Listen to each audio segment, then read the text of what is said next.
During slavery, slaves were treated in the cruelest and most dehumanizing ways. There was no human consideration attached as a form of their punishment. The use of shackles and handcuffs in slavery had always been defined as the most shocking and brutal aspects of slavery in the past.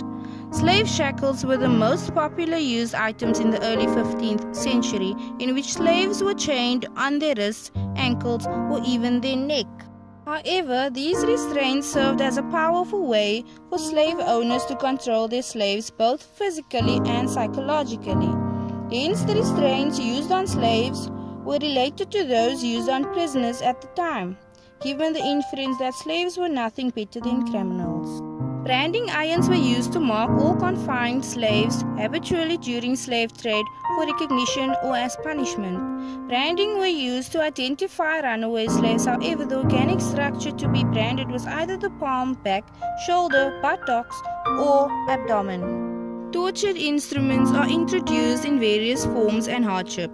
They were used to punish slaves by placing them in very uncomfortable and brutal conditions.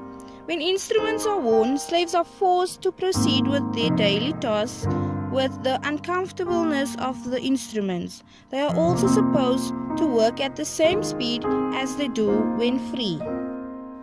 The tortured instruments consisted of a heavy iron ring, close fit around the neck, extended 3 prongs, each 2 feet long, with a ring on the end. Brutal whipping was used as a way to control the behavior of slaves. The number of lashes depended on the offense. Slaves were whipped or tortured as a way to reassert dominance of their masters and also demoralize slaves. Whipping became so common it resulted in a business. Sexual assault was also a form of punishment by the owners but was most inflicted on women.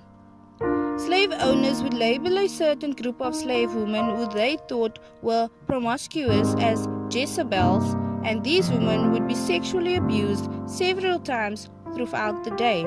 However, males were also sexually abused by promiscuous mistresses or even forced to have sex with fellow slaves to produce children in order to work for their masters. The cruelest executions were lynching and burning of slaves. Masters would burn slaves alive by bounding them on a stake. Slaves were also executed by being hung if they wanted to make it more grisly. Masters would hang the person alive with a hook in their lungs. They may even hang the slave upside down. However, these are the most common punishments received by enslaved people during slavery.